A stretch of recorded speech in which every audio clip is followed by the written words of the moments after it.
ছাদে চলে এসেছি, বাজে এখন 5টা এখন।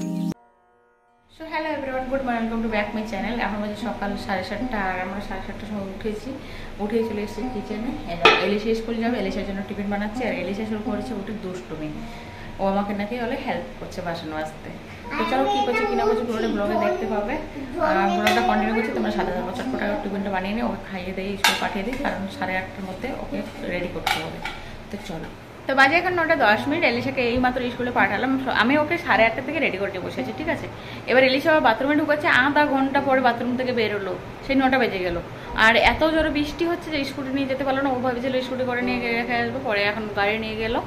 আর আমার এখন সেরকম কোনো কাজকর্ম হয়নি, ভিডিও এডিট করতে হবে। সবার প্রথমে ভিডিও এডিট করতে হবে, কালকে ভিডিও এডিট করতে পারিনি, ভিডিও পোস্ট করতে পারিনি। তো কাজকর্ম পরে করবো। ও তো স্কুল থেকে আসবে সেই 12টা, ছুটি হবে এখন থেকে 12টায় স্কুল। তো এই ব্লগটা না 1 সপ্তাহ আগেকার শ্যুট করা ছিল। 1 সপ্তাহ ধরে আমার ইউটিউবের একটা বড় প্রবলেম হয়েছিল, যার কারণে কোনো ভিডিও দিতে পারছিলাম না। বলতে পারো আমার ভিডিও দেওয়ার সমস্ত অপশন বন্ধ করে দেওয়া হয়েছিল। তো কী সেই সমস্যা অবশ্যই তোমাদের সাথে ভিডিও করে শেয়ার করবো অন্য একটা ভিডিওতে, আজকে নয়। তো আগামী কালকে ধরো যে সেই ভিডিওটা তোমরা পেয়ে যাবে। আর এখানে এলিশা বাবা নিয়ে চলে এসেছে চিংড়ি মাছ। আমি ভিজিয়ে রেখেছিলাম মেথি চুলে দেওয়ার জন্য। চিংড়ি মাছটা ধুয়ে নিয়েছি, আর লাউ চিংড়ি করব, আর মোচা নিয়ে এসছে, মোচাটা ভাজা করব। তো এখানে চিংড়ি মাছগুলো ভালো করে ভেজে নিলাম, আর এদিকে লাউটা কেটে নিয়েছি, দেখতে পাচ্ছ। তো লাউটা এখন প্রায় রান্না ওদিকের দিকে। আর এলিশা স্কুল থেকে চলে এসেছে, তো রান্নাটা চটপট করে কাজকর্ম অনেকেই আছে আজকে, তো রান্নাটা চটপট করে সেরে নিয়ে তার বাকি কাজগুলো করার চেষ্টা করছি। এদিকে মেথিটা পেস্ট করে চুলে লাগাতে হবে, তো টাইমও চলে যাচ্ছে, আবার কিছুক্ষণ রাখতে হবে চুলে দিয়ে। তো এদিকে এলিশা আমাকে বলছে, মাম্মি আমাকে একটা উপরে বসিয়ে দাও, তাহলে আমি উপর থেকে সব দেখতে পাবো। ও নিচের থেকে কিছু দেখতে পাচ্ছে না, যার কারণে চেয়ারে বসে আছে। চেয়ারটাও বেচারা দেখতে পাচ্ছে না, তো স্ল্যাবটাতে বসতে যাচ্ছে, যেখানে বসলে পড়ে যাবে। আর আমরা যারা বাচ্চা নিয়ে ব্লগ করি না, ভীষণ সমস্যা হয়ে যাচ্ছে। কমিউনিটি গাইডলাইন্স করে পাগল করে দিচ্ছে। এই কমিউনিটি গাইডলাইন্সের জ্বালায় না, সত্যি বলতে যত সমস্যা সব ব্লগারদের জন্য, অন্য ক্রিয়েটারদের জন্য কিন্তু কোনো সমস্যাই হচ্ছে না। যত সমস্যা সব আমাদের। তো পান থেকে চুন খসলেই কি বলবো, পুরো চ্যানেলটাই বসে যাচ্ছে। তো বাইরে এখন 1:48, আর জাস্ট চুলের মধ্যে মেথিটা লাগিয়ে নিয়েছি। আমি আসছি। আর এলিশাকে বাথরুমে স্নানায় ঢুকে দিয়েছি। আর এদিকে মোচার ভাজাটাও হয়ে গেল, প্রায় রান্না কমপ্লিট। শুধু লাউ চিংড়ি আর মোচার ভাজা। মোচাটা ছাড়াতে অনেকটা সময় লেগে গেলো, জানো তো। তো হাতটা কীরকম হয়ে গেছে দেখো, যদিও বেশি কিছু হয়নি, শুধু ওই নেলটা একটুখানি ব্রাউন হয়ে গেছে। এটা এখন ঘষে দিলি সাবান দিয়ে পরিষ্কার করে নিলে ঠিক হয়ে যাবে।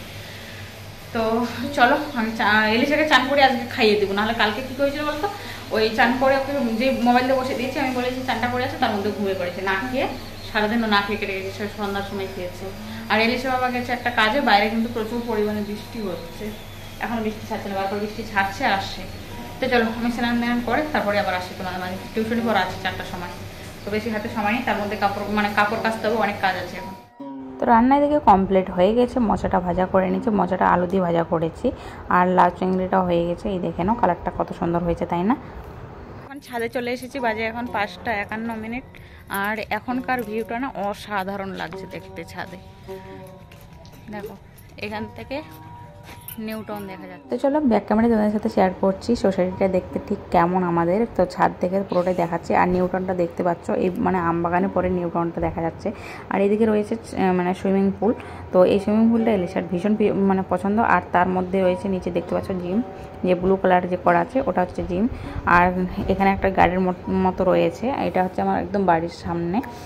আর এখান থেকে দেখতে পাচ্ছ তোমার পিছনে নিউটন, কিন্তু নিউটন রাজারহাট।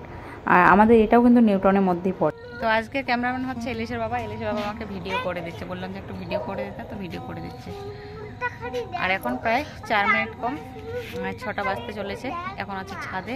কি মা, সুইমিং পুল দেখবে? আচ্ছা দাঁড়া, সুইমিং পুল দেখাচ্ছি। তো কাপড়টা শুকাতে দিয়ে গেছিলো এলিশা বাবা, আমি ধুয়ে দিয়েছিলাম, দুপুরবেলা শুকাতে দিয়ে গিয়েছিলো। আর ছাদে তো অনেকক্ষণই এসেছি, এখানে অনেকক্ষণ সময় কাটালাম। এরপরে কাপড়টা তুলে বাড়ি চলে আসার পালা। এবার দেখো লিফটটা এলিশা টিপে দিলো, এবার লিফটে করে চলে যাব আমাদের রুমে। আর এখানে লিফট আছে যেহেতু, তো আমাদের খুব একটা অসুবিধা হয় না ছাদে আসতে।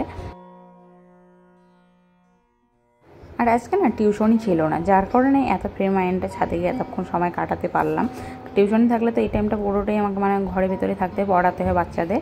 তো তো যার কারণে খুব একটা ছাদে যেতে পারি না, সেই আমাকে সন্ধ্যে 7টার পরে যেতে হয় ভিডিও পোস্ট করতে, কিংবা 6:30 এরকম টাইমে যেতে হয়।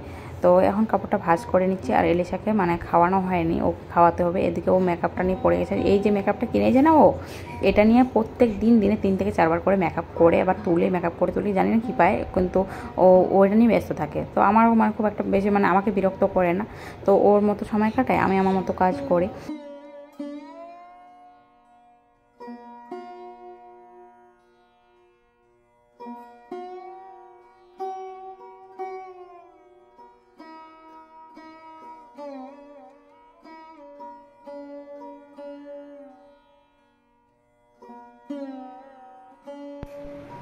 কি হয়েছে তোমার?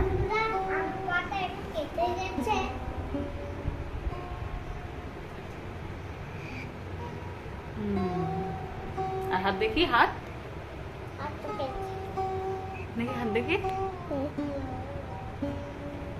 কেটে গেছে? খুব কষ্ট হচ্ছে?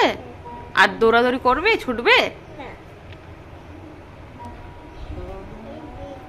এলিশা না ওর বাবার সাথে একটুখানি পার্কে গিয়েছিলো খেলা করতে, আর ওর বাবা ফোনে ব্যস্ত ছিল, ও ছুটতে গিয়েছে, ওর বাবাকে ডাকছিল শুনতে পাইনি, আর ও ছুটছিল, আর তার মধ্যে পড়ে গেছে, তো পড়ে গিয়ে কেটে গেছে ভীষণ। তখন বলছে জ্বালা করছে, কষ্ট হচ্ছে।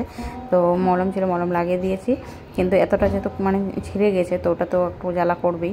আর এদিকে ওর জন্য দুধ কর্নফ্লেক্স দেবো ওকে, তো দুধটা ফ্রিজ দেওয়ার পরে গরমে বসিয়ে দিলাম, আর এদিকে কর্নফ্লেক্সটা নিয়ে নিচ্ছি। তো এলিশা লেগেছে খিদে, আর প্রায় 8টা বাজতে চলেছে, তো যার কারণে চলে এসেছে কিচেনে। আর এসে ও বলছে আমি দুধ কর্নফ্লেক্স খাবো, তোর জন্য এখন দুধ কর্নফ্লেক্স করে দিচ্ছি। এলিশা বাবা গেল এখন বাজারে, আর সারাদিন এসে বাড়িতে আছে, জানি তো বাজারে গেল। কি হয়েছে বন্ধুরা? আচ্ছা, বার্গার খাবে? আচ্ছা ঠিক আছে। বাবাকে বলেছে যে বাপি আমি বার্গার খাবো, তো বাবা বলছে ঠিক আছে এনে দেবো, তাই বলছি।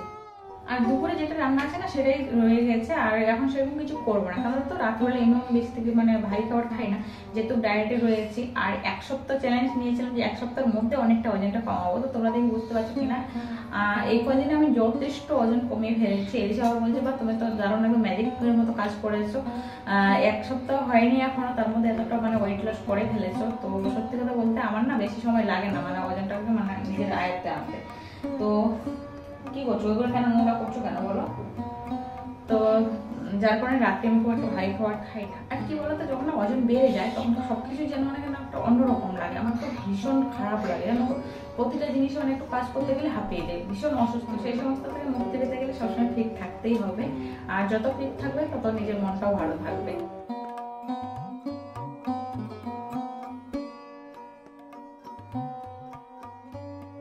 তো এলিশাকে এখন খাইয়ে দিচ্ছে। আর এলিশা না এই কদিনে অনেকটা রোগা হয়েছে, কারণ কি এলিশার শরীরটা কদিন ধরে খুব খারাপ যাচ্ছে, ওর জ্বর, সর্দি, কাশি, আর তার সাথে ওর খাওয়ার রুচিটা একদমই কমে গেছে, একদমই ঠিকঠাক মতো খাচ্ছে না আগের মতো। তো যার কারণে ওকে কদিন ধরে মানে স্কুলেও পাঠাচ্ছিলাম না, তো এখন 2-1 দিন পাঠাচ্ছি, না পাঠালে আবার ম্যামও আবার ফোন করছে বারবার করে। তো ভাবছি আপাতত 2-3 দিন আবার বন্ধ রাখবো ওকে স্কুল পাঠানো, একটুখানি সুস্থ হয়ে যাবে তারপর পাঠাবো। চোখ মুখ একদম অনেকটাই মানে তলিয়ে গেছে, দেখো অনেকটা চোখগুলো বসে গেছে। তো আমার ভীষণই খারাপ লাগছে, ওর শরীর খারাপ হলে না আমার ভীষণ চিন্তা হয়। তার মধ্যে একটু থেকে দৌড়াতে গেলে পড়ে যাচ্ছে, কতটা তাহলে ভাবো উইক হয়ে গেছে।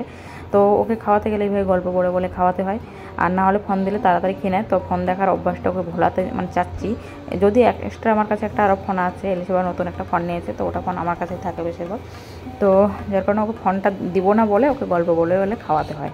তো চলো ওকে চটপট খাইয়ে দিয়ে বাসনপত্র মাজতে হবে, কিছুটা বাসন আছে দুপুরবেলার, তো দুপুরবেলা বাসনটা এখন মাজা হয়নি, যেহেতু একটুখানি ছাদে গিয়ে টাইম কাটালাম, এদিকে কাজকর্ম করছিলাম, তো ওই সময়টা পাইনি। আর হ্যাঁ, আমার ব্লগ দেখতে তোমাদের কেমন লাগে অবশ্যই কমেন্ট করে জানাতে কিন্তু কেউ বলো না। যারা নতুন চ্যানেল ভিজিট করছো প্লিজ চ্যানেলটাকে সাবস্ক্রাইব করে পাশে থাকো। সবাই একটুখানি সাপোর্ট করো গাইজ, সবার সাপোর্টের ভালোবাসার খুব খুব প্রয়োজন। আর এসে খেয়ে দিয়ে এদিকে শুরু করে দিয়েছে মেকআপ। দেখো ও মেকআপ করতে ভীষণ ভালোবাসে, তো ওকে বলছে তুমি খেলা করো আর আমি আমার কাজ করি। তো চলো গাইজ আজকে ব্লগ এখান থেকে এন্ড করছি। আজকে ব্লগটা তোমাদের ভালো লেগেছে, ভালো লেগে থাকো অবশ্যই লাইক কমেন্ট শেয়ার করতে কেউ ভুলো না। তো চলো টাটা, বাই বাই, সবাই ভালো থাকো, সুস্থ থাকো, সাবধানে থাকো, এটাই দোয়া রইল সবার জন্য। আবার দেখা হচ্ছে নেক্সট ব্লগ।